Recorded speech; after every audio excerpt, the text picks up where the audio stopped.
Fala galera, beleza? Vamos aí gravar mais uma aula de anatomia, de neuroanatomia, com o assunto cerebelo. Então prestem bem atenção, é um assunto que requer que os professores aí dão bastante ênfase e requer a atenção de cada um, beleza? Sabendo falar o que é o órgão, lembrando sempre, o que é o órgão ou estrutura que você está estudando, qual a sua função, irrigação, beleza? Suas configurações. O básico, pessoal. Faça sempre o básico perfeito, beleza? Vamos lá.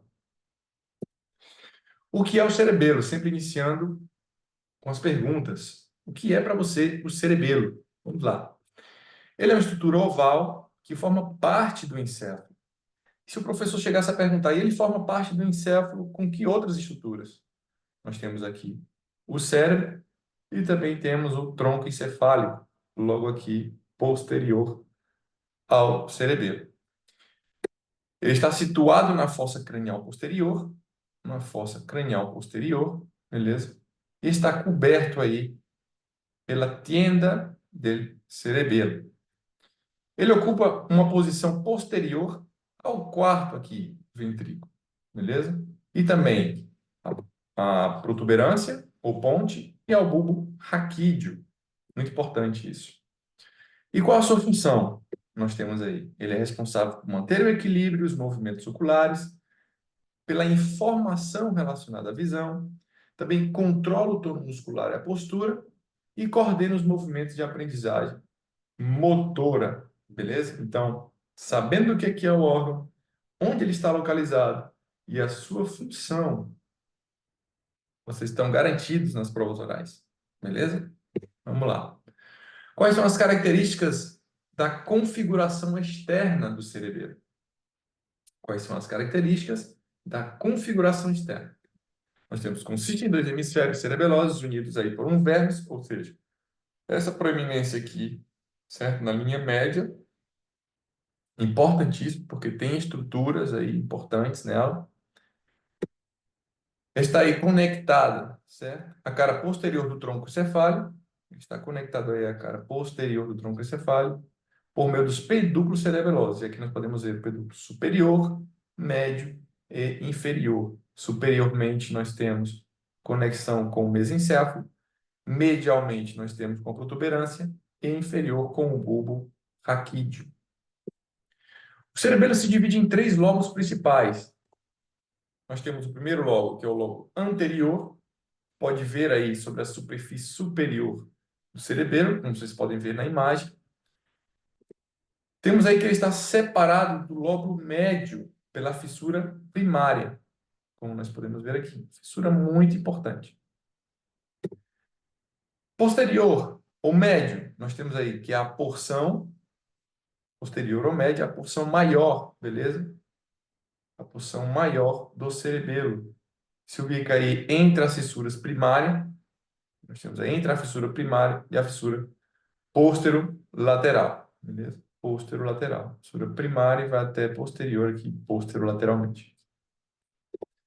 E o floco nodular. Então, ele se divide nesses lobos, anterior, posterior e floco nodular, que se acha aí por detrás da fissura posterolateral, beleza?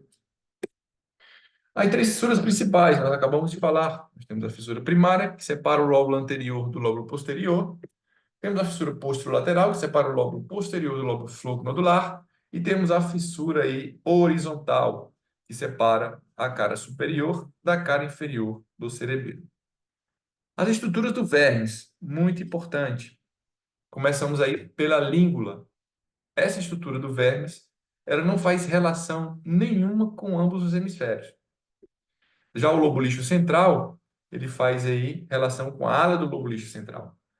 O cumen com o lobo lixo quadrangular, o declive com o lobo lixo simples, a lâmina ou fólium com o lobo lixo semilunar superior, o tuber com o lobo lixo semilunar inferior, pirâmide com o lobo lixo de gastro, úvula com a amígdala e o nódulo com o floco. Essas são as relações que fazem as estruturas do vermes.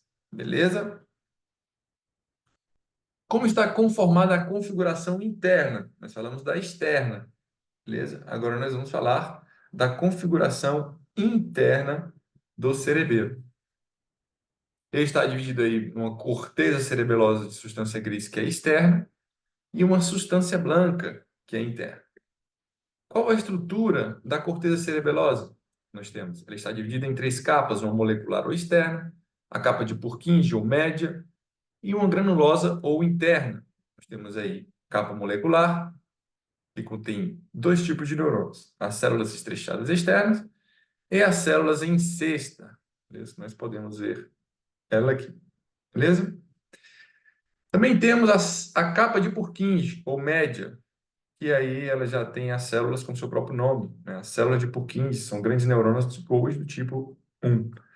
E temos a capa granulosa, que é interna, de célula de granulosa ou de Golgi. Nós temos aí a célula granulosa e a de Golgi. Como está conformada a substância branca na configuração interna do cerebelo? Vamos lá. Ela está conformada por núcleos intracerebelosos, que são, isso aqui é muito importante. Eles vão perguntar quais são os núcleos do cerebelo. E você tem que saber. Bom, os núcleos do cerebelo, eles estão aí conformados na substância branca interna do cerebelo, e eles são o núcleo dentado, o núcleo emboliforme e o núcleo globoso e fascígeo. Aí eles vão perguntar quais as relações deles, né? Qual a função deles, né? Ou o que é esse núcleo. Então você diz, bom, o núcleo dentado é o maior, tem forma de bolsa funcina, né? Que bolsa funcina, que é cheio dessas dobrinhas assim. Ele está relacionado com o neurocerebelo. O núcleo emboliforme, nós temos que é oval, é medial ao núcleo dentado e lateral ao núcleo globoso. E ele faz relação, aí é relacionado com o paleocerebelo. O núcleo globoso, nós temos que são células redondeadas, medial ao núcleo emboliforme, se relaciona com o arquicerebelo. E o núcleo fastígio, na linha medial, ou seja, na linha média do vermes, podemos ver ele bem claramente aqui também, está relacionado com o quarto ventrículo, e o arquicerebelo. A substância branca, né, no vermes, beleza? Aqui é algo bem mais teórico, sem muita imagem para ver. Realmente necessita que você dê um gásinho na teoria, beleza? Existe uma pequena quantidade de substância branca no vermes, beleza? E ela é muito parecida, ou seja, ela forma aí como se fosse a árvore da vida, a imagem, beleza? Como se fosse os galhos, né, da árvore, beleza? Da vida. E existe uma grande quantidade de substância branca em cada um dos hemisférios cerebelosos. Nós temos aí, que ela está contida por três fibras, as intrínsecas, que não saem do cerebelo, mas eles conectam diferentes regiões do órgão. Nós temos as aferentes, que formam a maior parte da substância branca, que continuam até a corteza cerebelosa, e elas penetram no cerebelo, principalmente pelos pedúnculos cerebelosos inferior e médio. Já as eferentes, elas constituem a saída aí do cerebelo, quando elas fazem sinapse, beleza? Com os núcleos, por exemplo, fastígio, globoso, emboliforme, dentado, beleza? E aí elas abandonam o cerebelo. As fibras do núcleo dentado, emboliforme e globoso, elas saem pelo pedúnculo cerebeloso superior, já as do núcleo fastígio saem pelo pedúnculo cerebeloso inferior. A divisão filogenética, muito importante. Muito, muito importante. Temos aí o arco cerebelo, formado pelo lóbulo floconodular e língula, e a sua função é o equilíbrio e movimentos oculares. Equilíbrio, movimentos oculares. Lembre sempre pelo que ele é formado, qual a sua função. Beleza? Ele é relacionado com o núcleo fastígio, o seu AIS, ou a sua via, né, como o professor for perguntar lá, o AIS ou fascículo, vestíbulo cerebeloso, e a sua irrigação é a artéria cerebelosa antero-inferior. O policerebelo, ele é formado pelo lóbulo anterior, mais úvula e pirâmide, e a sua função é regular o tônus muscular e manter a postura. Então, ele relaciona com os núcleos emboliforme e globoso, e o seu AIS, o seu fascículo, é o espinocerebeloso anterior e posterior, beleza? É a via espinocerebelosa anterior e posterior. E a sua irrigação é a artéria cerebelosa superior.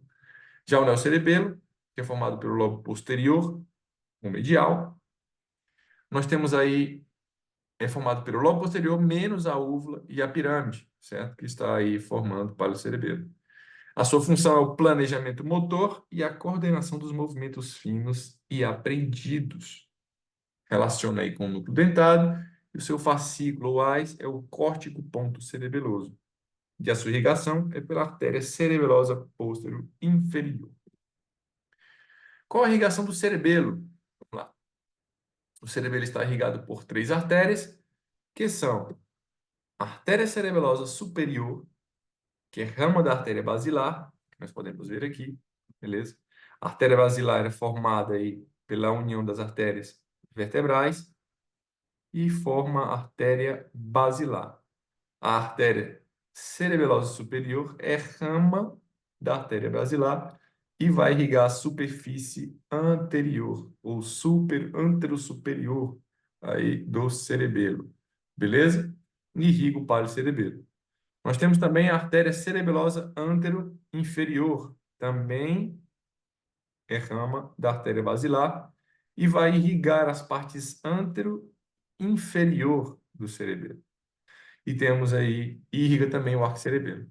Já a artéria cerebelosa posterior inferior, ó, ela provém de quem? Da artéria vertebral e irriga a superfície inferior do vermes, os núcleos centrais do cerebelo e a superfície inferior do hemisfério cerebeloso, irrigando aí o neocerebelo. Então, no mais é isso, pessoal. Estudem, vejam bem a teoria, revisem a aula, vejam quantas vezes vocês quiserem, mas o importante é vocês terem imaginação, anotarem, terem imaginação para neuro, porque tem muitas coisas que a gente não consegue ver e exemplificar. Então, estudem, façam anotações, que isso vai ser importantíssimo na hora das provas. Qualquer coisa, estamos à disposição.